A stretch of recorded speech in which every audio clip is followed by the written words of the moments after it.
Chilli powder అన్ని రకాల వంటలకు పచ్చళ్లకు సరైన chilli powder. No colour no chemicals. చాలా అంటే ఇంత మాధుర్యం ఉండే పాటలు ఇష్టం ఉండే విశ్వ గారు, మీరు ఇంత నిషీధి ఇలాంటి పెద్ద పెద్ద పదాలు వాడుతూ తరతరాల నిషీధి దాటే చిరువేకువ జాడతడే అని అలాగా మీరు ఐ థింక్ చాలా వైవిధ్యం ఉన్న వ్యక్తిత్వం. మీకు ఎన్ని రాసినా తనివి తీరదు. అవును. ఎక్కువగా మీరు రాసిన పాటలు మీకు మహేష్ బాబు గారికి విశ్వ గారు అని ఒక ముద్ర పడిపోయింది. అవును. ఇప్పుడు ఐ థింక్ పవన్ కళ్యాణ్ గారికి కూడా మీరే ప్రస్తుతం ఓజీ టైటిల్ సాంగ్ చేస్తున్నాను. ఓజీ, అలాగే జూనియర్ ఎన్టీఆర్ గారికి కూడా మీరు ఇది బాద్షా, టెంపర్ కొన్ని చిత్రాలు పనిచేశారు. ఐ థింక్ మీ ఇద్దరు కాంబినేషన్ బాగా అమరుతుంది, కుదురుతుంది. ఓకే. దానికి కారణం ఏంటి? బేసికల్గా నాకు ఒక ఆర్టిస్ట్ను మైండ్లో పెట్టుకున్నప్పుడు ఒక రకమైనటువంటి ఒక ఇన్స్పిరేషన్ వస్తూ ఉంటుంది. సో ముఖ్యంగా టైటిల్ సాంగ్ రాస్తున్నప్పుడు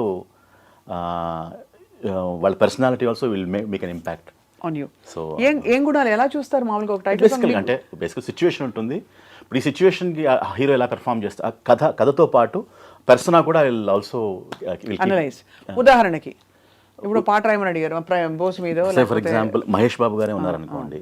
సో మహేష్ బాబు గారి ఆరా ఎలా ఉంటుంది? ఆయన ఏమనిపిస్తుంది మహేష్ బాబు గారి కథతో? ఇప్పుడు యూజువల్గా he's more not in to దాని ఏమంటారు, ఆయన చూస్తే పర్సనా చూస్తేనే ఒక లార్జర్ దాన్ లైఫ్ ఒక ఇంపాక్ట్ కనిపిస్తుంది మనకి. సో అది చూసిన వెంటనే ప్లస్ కథ కూడా వెరీ ఈక్వల్లీ ఇంపార్టెంట్. ఆ కథ తాలూకు ఎలిమెంట్స్ తీసుకుంటూనే కొంచెం పర్సనల్ అడోరేషన్ కూడా ఉంటుంది కదండి, that adds to it. That's what I feel. ఎవరు who do you adore the most? అంటే ఇంతమంది హీరోలతో, అగ్ర హీరోలతో పనిచేస్తూ ఈ క్వశ్చన్ అడగడం అన్యాయం. బికాస్ ఒకరిని మాత్రమే చెప్తే everybody is unique, everybody has their own what we call. అలా లేకపోతే వాళ్ళు ఆ ఫ్యాన్ ఫాలోయింగ్ సక్సెస్ ఉండదు కదండి. So I'm very fortunate to have worked with all top heroes except Chiranjeevi garu. So that's still due. ఇంకా ఇప్పుడు వస్తుందేమో, ఎవరు తెలుసు. అవును. So I'm just waiting. So ఇప్పుడు ఓజీకి మీకు ఇచ్చిన బ్రీఫింగ్ ఏంటండి? సో అది should not be revealed, not still release. కానీ మంచి పవర్ఫుల్ పాట అదొకటి చెప్పండి. అది I'm not suppose to reveal. దాని గురించి ఏమి చెప్పడానికి లేదు కాబట్టి మేము అడగం. సస్పెన్స్ ఫ్యాన్స్ అందరి కోసం సస్పెన్స్. అలాగే ఇది కూడా నేను యాక్చువల్గా సాహసం చేసి మీతో రివీల్ చేశాను. అదే నో అది జగమెరిగిన సత్యం. మీరు రివీల్ చేయడం ఏంటి? మాకేంటి సోర్సెస్ ఉండవని ఏమిటి? విశ్వ గారు రాస్తున్నారు ఇలాగా మీరు అని. సో ఇవన్నీ ఇలా ఉంటే మీ డబ్బింగ్ ప్రయాణం 150 చిత్రాలకి మీరు డబ్బింగ్ చెప్పారు.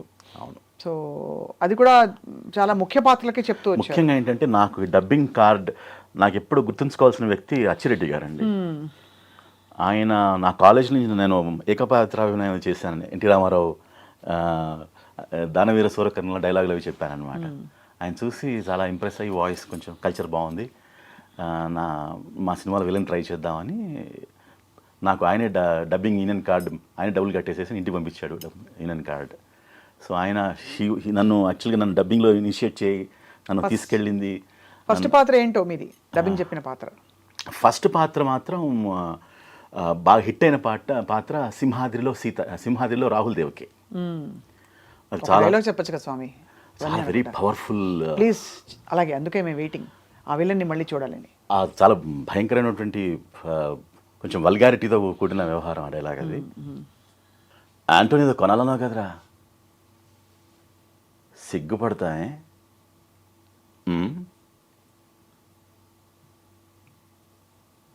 ఎంతో ప్రేమగా చూసుకుంటున్నాను, ఎంతో ప్రేమగా. గత 3 నెలలుగా నేను ఎవరినైనా రేప్ చేశానా? ఎవరైనా మర్డర్ చేశానా? ఎవరిలో తగలబెట్టానా? లేదే. ఏం చేసింది? 10 మందిలో ఈ బాలనాయర్ని కొట్టింది. కొట్టింది. లోకువైపోయాను. అబ్బా సూపర్. మీకు చెప్పనా విశ్వ గారు, నిజంగా మీ డబ్బింగ్ వాయిస్ అయితే సూపర్. అది కూడా విలన్లకి అంత ఈజీ కాదు చెప్పడం. ఇప్పుడు కూడా కుబేరాల విలన్ కూడా చాలా ఇంట్రెస్టింగ్గానే ఉంది. దిలీప్ సాహిల్ అని బాంబే విలన్. దిలీప్ సాహిలా బాంబే విలన్? ఏం డైలాగులు ఎలా ఉన్నాయో? ఎవరు చెప్తున్నారు అంటే ఏ సినిమాకి చెప్తున్నారు? ఇది కుబేరా, మన కుబేరా సినిమా. నాగార్జున గారు, మన ధనుష్ నాగార్జున సినిమా వస్తుంది. ఆహా, అందులో మీరు అయితే విలన్లకు నయనతార. ఎక్కువ, విశ్వ గారు హీరోల కంటే విలన్లకు ఎక్కువ సూట్ అయిపోయారు. విలన్లకే చెప్తున్నాను, ఇది హీరోలకి ఎవరు చెప్పించారు. సింగిల్ టేక్ ఆర్టిస్టా విశ్వ గారు మీరు? Single take artist. అంటే ఇప్పుడు బాగా అలవాటు అయిపోయి నలిగిపోయి ఉంటారు. చూస్తే paper చూస్తే అండ్ మీ వాయిస్ టింబర్ ఎలా ఉందంటే అంటే ఎంత కల్చర్డ్ వాయిస్ మీది, దానికి ఏమైనా ప్రత్యేకంగా కృషి చేశారా? నేనేం చేయలేదండి, జన్మతా వచ్చింది. ఎప్పుడు ఏ కృషి ఏ ప్రయత్నం ఏం చేయలేదు. ఇప్పుడు మీరు మెళకువలు ఉంటాయి కదా, ఓ డైలాగ్ చెప్పారు. సల్ఫర్ ఎంతరా 10 కిలోలు తగ్గింది, నువ్వు నా కాడు చేసినప్పుడు నీ బరువు ఎంతరా, ఇప్పుడు 10 కిలోలు అట్ట పెరిగావరా, నీ ఉప్పు తిని పెరిగానన్నా, నా ఉప్పే కాదురా, సల్ఫరు టేకు షుగరు అన్నీ తినేస్తున్నావు. సల్ఫర్ డేకు అని తినేస్తున్నావు అని కిందకు వచ్చింది కదా ఆ కరువు, అది ఎవరు నేర్పిస్తారు? అది నేర్చుకుంటారు అంతేనా? నేర్చుకోవటం, అది చూడడం, ఆర్టిస్ట్ని దాన్ని బట్టి దాన్ని మాడ్యులేట్ చేయడం జరుగుతూ ఉంటుంది. అదే ఆ మాడ్యులేషన్ అది మీరు స్వతహాగా మాడ్యులేషన్ అవసరం, ఆర్టిస్ట్కి ఆ మాడ్యులేషన్ ఫైనల్ న్యూయాన్సెస్ పట్టుకోవాలి. దీనికి నేపథ్యం ఏంటని అడుగుతున్నాను, అంటే మీరు చూసి విని నేర్చుకున్నారా? అది చాలా మంది ఆర్టిస్టులు, థియేటరా? నాకు ముఖ్యంగా ఏంటంటే సాయి కుమారు, రవిశంకర్ వీళ్ళు చెప్పే విధానం, వాళ్ళ నుంచి చూసి నేర్చుకునే నేను, అంటే అబ్జర్వేషన్ ఈజ్ వెరీ ఇంపార్టెంట్. కళాకారుడి అబ్జర్వేషన్ ఇంపార్టెంట్ కదండి. అవును అవును. సో దీంతో పాటు మీరు మిమిక్రీ కూడా కొంత చేస్తారా? మిమిక్రీ చేస్తాను. అదే మిమిక్రీ చేస్తారు. లక్ష్మీస్ ఎన్టీఆర్లో ఎన్టీఆర్ వాయిస్ గుర్తుంది నాకు, అదే అందుకే అడగబోతున్నాను. నాకు ఎన్టీఆర్ గారి వాయిస్ నాకు చాలా చేస్తానండి, ఇష్టం.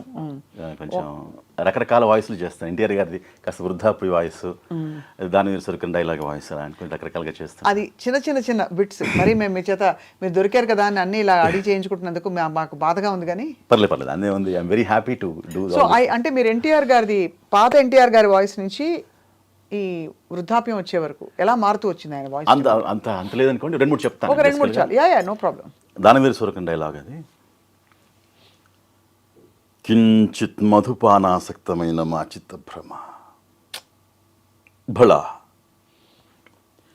సముచిత సత్కార స్వీకార సంతృప్త స్వాంతుడకు కురుభూకాంతుని సంభావన సంభాషణ భూషణములచి మా ఈ సభాభవనము ధన్యము ధన్యము. అకుంఠిత నిర్మాణ చాతురీ ధురినులబగు మయబ్రహ్మ, ఈ శిల్పచాతురీ మధురిమ బ్రహ్మకు గాని